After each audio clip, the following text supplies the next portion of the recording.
Hi, it's me again. I'm Leonid, BioMedical Computer Vision Group. You already know it. I'm going to tell you something about sustainable prototyping for software experiments now. So, well, it doesn't get work. Okay, if you ever had lectures on software engineering, they probably know that there are different models on how to approach software development. A typical incremental strategy is to iterate the steps of analysis and design, implementation, testing, and evaluation, followed by planning and an analysis of the requirements for the next iteration. Although there are many variants, how this can be done. As someone whose job it is to develop new methods for image analysis, like an algorithmic level, our reality looks a little bit different. We do prototyping, which is an umbrella term for software design and implementation with a focus on getting a runnable implementation fast, followed by experiments to study the performance of our prototype. It is important to notice that these are software experiments. So we run the prototype on some input data, we gather the output data, and we study to draw conclusions on how to improve our prototype. This is a process that repeats very often, very quickly, often dozens of times a day. And this is the reason why we are interested in getting this process more sustainable. And only after countless iterations, the prototype is maybe matured enough to be released as a software tool for image analysis that can be used by other researchers. I know that using software tools for image analysis usually receives a lot of attention in the broader life science community, but in this talk, I'm gonna rather focus on this here to shed some light on sustainable prototyping. Let's start with pipelines. We all know pipelines, right? Workflows are pipelines, for example. Somewhat simplified, workflows are a sequence of chained tools where the input data goes into the first tool and the output data is piped as the input of the next tool, and so on. Of course, workflows or pipelines in general can have an arbitrary number of tools or pipeline stages. The point now is that tools in nowadays are rarely monolithic, but rather are built around pipelines themselves. Of course, these pipelines are not a sequence of chained tools anymore, but rather a sequence of more fine-grained pipeline stages. As an example, have a look at CellPose, which you probably heard of before. CellPose itself can be thought of as a pipeline, comprising stages like preprocessing, then there's deep neural network inference performed, then there's a probability thresholding, and then there's a step which is called follow the flows, and finally there's some optional post-processing where segmentation masks are refined and so on. So workflows are rather high-level pipelines and tools are rather low-level pipelines. And these low-level pipelines is what is going to concern us here. Workflows are all about fairness, but of course we also want our low-level pipelines to be reproducible and sustainable. Reproducibility is pretty clear, but in particular, we don't want to wrangle with command line arguments to run our experiments where it is easy to miss something. Instead, it is a good practice to persist the configuration for each experiment. Then when we rerun the experiment, we sure will obtain the same results. Besides of reproducibility, another important aspect of sustainability is efficiency. What we mean here is that if the pipeline has run for some input data and then you rerun it again for the same data, there should be no need to rerun the actual computations, right? This is also what workflow managers like Galaxy commonly do. Another advantage for persisting intermediate results is that those can be inspected later to draw conclusions from the experiments. When it comes to prototyping, algorithmic changes occur very often, so that even short runtimes quickly sum up to long periods. Of course, it is possible to manually isolate the steps that need to be rerun according to the algorithmic changes that one makes. However, this is very error-prone and, in my experience, often leads to inconsistent results that cannot be reproduced later. And last but not least, especially in early development, we must expect that the implementation of our pipeline is going to be changed often and to change a lot. And this has to be respected when it comes to ensuring reproducibility and efficiency as defined before. One might ask, why don't you just use a workflow manager for your low-level pipelines? The answer is that those managers don't give us a fine-grained control over the implementations of the individual steps that we need, and they don't give us the interactive debugging. We need to be able to modify our algorithms at a very low level very often, and we have our personal preferences for specific development tools. This cannot be tackled with workflow managers. Most work that is concerned with sustainability of software either concerns released software, like for example, they are the FAIR for Rust principles, which are extensions of the FAIR principles for research software, or it concerns software engineering in general, like, for example, there's the Elixir software management plan for life sciences.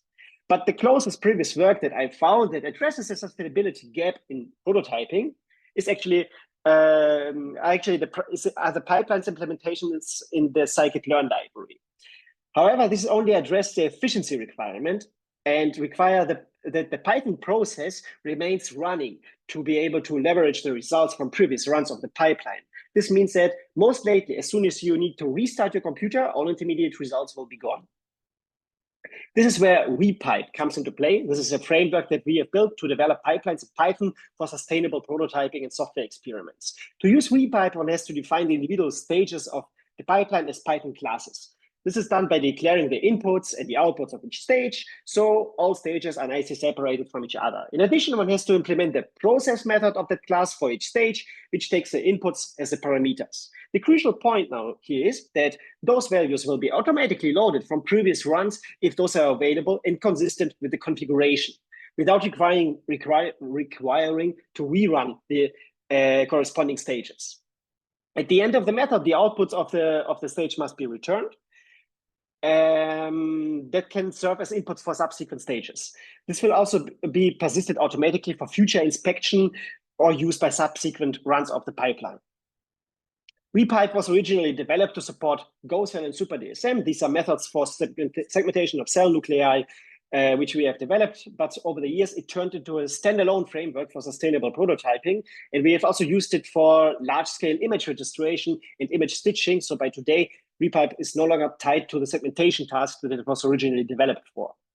I will now show you some example of using RePipe. For that, we will use a very simple example pipeline that consists of the following stages. First, a zip file will be downloaded from Zenodo. In the second stage, an image will be unzipped from the downloaded file. In the third stage, pre-processing will be performed for noise reduction. Then segmentation will be performed by thresholding. And finally, segmentation results will be written to a file. For what we are going to see, it is important to note that the pre-processed image is an output of the pre-processing stage and an input of the segmentation stage. To control the strength of the noise reduction, we will use a configurable parameter sigma that defaults to 1. And for noise reduction, we will use Gaussian filtering, and the threshold for the segmentation will be computed using Otsu's method, which is fairly standard. Before running the pipeline, we need to define the configuration for the experiments. To do that, we create a directory segmentation with a file named task.yaml in it. In this file, we define a task that can be processed by RePipe. Most importantly, this includes the definition of the pipeline and the definition of the configurable parameters, of the configuration of the pipeline stages. Here we specify the URL for the download stage to download the zip file, where the zip file is to be downloaded from. In addition, we create a subdirectory called sigma2 and again create a task.yaml file in there. This defines a variant of the task that we have defined before. In this variant, the task specification is inherited from the parent directory, but we will use a different value for the parameter sigma of the pre-processing stage that was the strength of the noise reduction. So now we are all set and can finally run the experiments using RePipe. For that, we use the command line, which is presented here, and then we just execute this command line.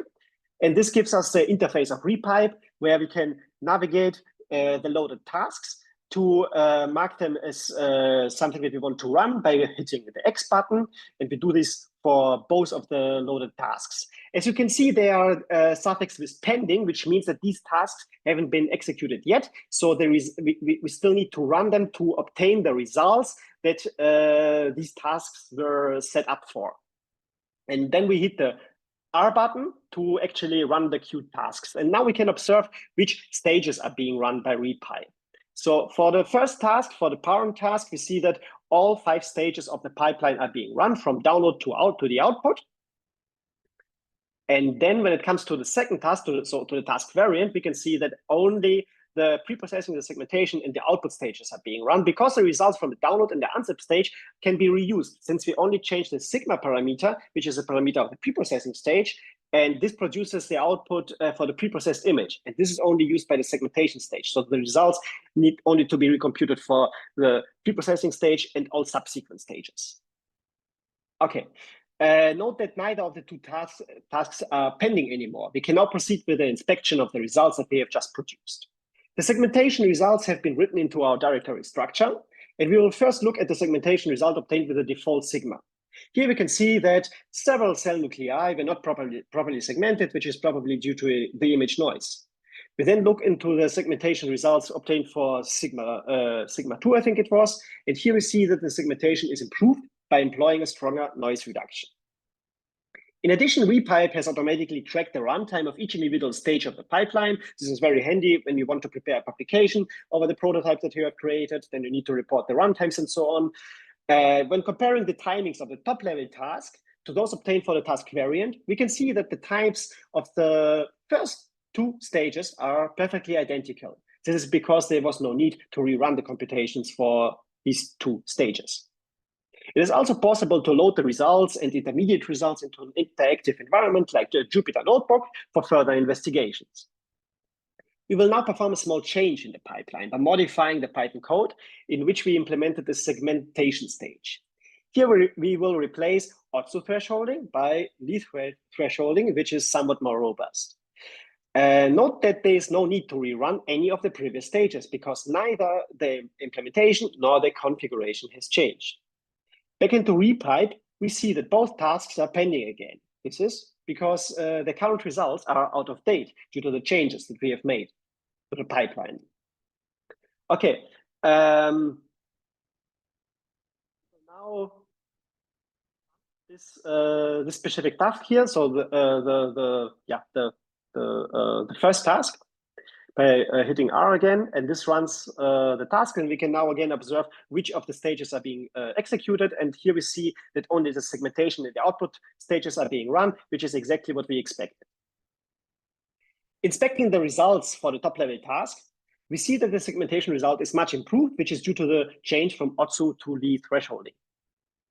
Comparing the runtimes of the stages to those from the previous run, we see that the runtimes of the first three stages remain exactly the same, which is because they were not rerun, right?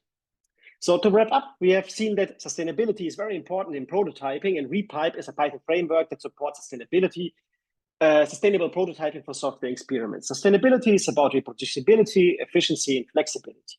With RePipe, persistent configuration is stored along with the experiments, which improves the reproducibility of the experiments, and redundancies due to repeated computations are avoided.